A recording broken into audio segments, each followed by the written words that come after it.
गीता अध्याय 4 दिव्य ज्ञान की बात आती है। ज्ञान कर्म संन्यास योग भी कहा जाता है।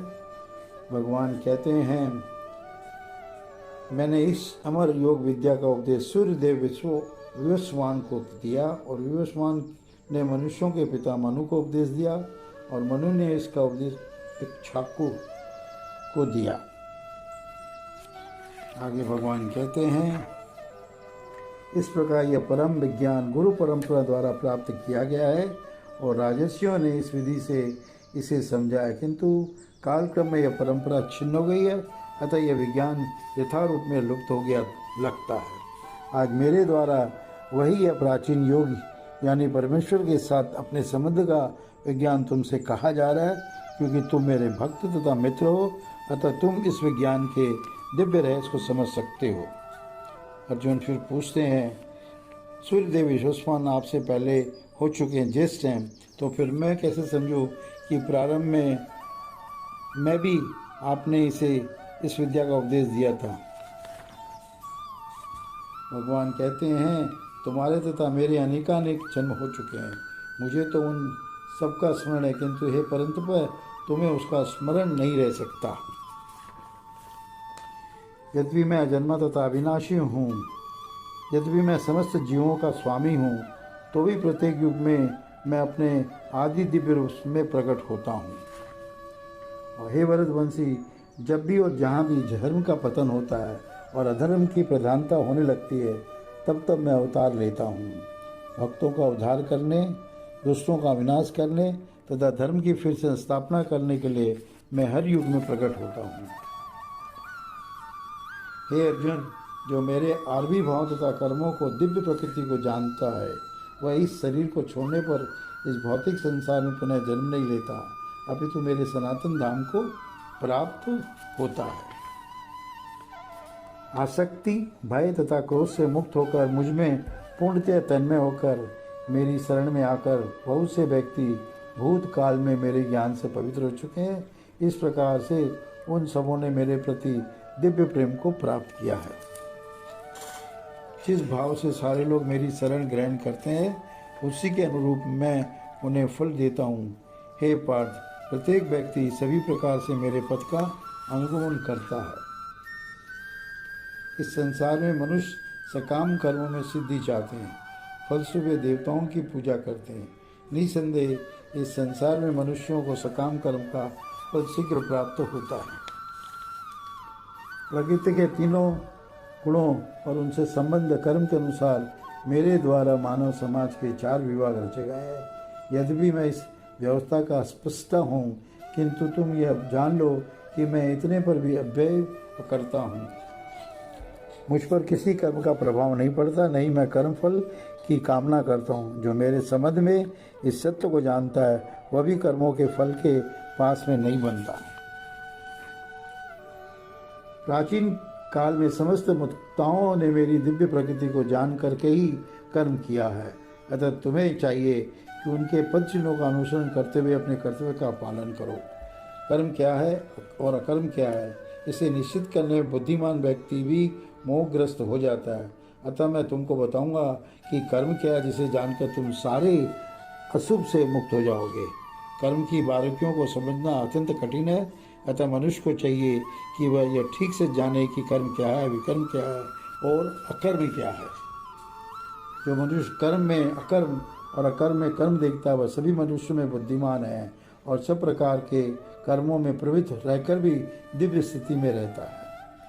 जिस व्यक्ति का प्रत्येक प्रयास उद्यम इंद्रिय तृप्ति की कामना से रहित होता है, उसे पुण्य ज्ञानी समझा जाता है। उसे ही साधु पुरुष ऐसा करता कहते हैं, जिसने पुण्य ज्ञान की अग्नि से कर्म फलों को भस्मसात कर दिया है। अपने कर्मफलों की सारी आसक्ति को त्याग कर सदैव संतुष्ट तथा स्वतंत्र रहकर वह सभी प्रकार के कार्यों में व्यस्त रहकर भी कोई सकाम कर्म नहीं करता। ऐसा ज्ञानी पुरुष पूर्ण रूप से संयमित मन तथा बुद्धि से कार्य करता है, अपनी संपत्ति के सारे स्वामित्व को त्याग देता है और केवल शरीर निर्वाह के लिए कर्म करता है। इस तरह कार्य करता हुआ वह पाप रूपी फलों से प्रभावित नहीं होता है। जो स्वतः होने वाला लाभ से भी संतुष्ट रहता है, जो द्वंद्व से मुक्त है और ईर्ष्या से नहीं करता, जो सफलता तथा असफलता दोनों में स्थिर रहता है, वह कर्म करता हुआ भी कभी बनता नहीं है। जो पुरुष प्रकृति के गुणों के प्रति अनासक्त है और जो द्रव्य ज्ञान में पूर्णतः स्थित है, उसके सारे कर्म ब्रह्म में लीन हो जाते हैं। जो व्यक्ति कृष्ण भावनामृत में पूर्णतः लीन रहता है, उसे अपने आध्यात्मिक कर्मों के योगदान के कारण अवश्य भगवत धाम की प्राप्ति होती है, क्योंकि उसमें हवन आध्यात्मिक होता है और हवि भी आध्यात्मिक होती है। कुछ योगी विभिन्न प्रकार के यज्ञों द्वारा देवताओं की भली भांति पूजा करते हैं और कुछ परम ब्रह्म रूपी अग्नि में आहुति डालते हैं। इनमें से कुछ विशुद्ध ब्रह्मचारी श्रवणादि क्रियों तथा इंद्रियों को मन की नियंत्रण रूप अग्नि में स्वाहा कर देते हैं। जो दूसरे लोग नियमित गृहस्थ इंद्रिय विषयों को इंद्रियों की अग्नि में स्वाहा कर देते हैं। दूसरे जो मन तथा इंद्रियों को वश में करके आत्म साक्षात्कार करना चाहते हैं, संपूर्ण इंद्रियों तथा प्राणवायु के कार्यों की संयमित मन रूपी अग्नि में आहुति कर देते हैं। कठोर व्रत अंगीकार करके कुछ लोग अपनी संपत्ति का त्याग करके, कुछ कठिन तपस्या द्वारा, कुछ अष्टांग योग पद्धति के अभ्यास द्वारा अथवा दिव्य ज्ञान में उन्नति करने के लिए वेदों के अध्ययन द्वारा प्रबुद्ध बनते हैं। अन्य लोग भी हैं जो समाधि में रहने के लिए श्वास को रोके रहते हैं, प्राणायाम व्यापन में प्राण को और प्राण में अपान को रोकने का अभ्यास करते हैं और अंत में प्राण अपान को रोककर समाधि में रहते हैं। अन्य योगी कम भोजन करके प्राण ही प्राण में आहुति देते हैं। ये सभी यज्ञ करने वाले यज्ञों का अर्थ जानने के कारण पाप कर्मों से मुक्त हो जाते हैं और यज्ञों के फल रूपी अमृत को चख कर परम दिव्य आकाश की ओर बढ़ते जाते हैं।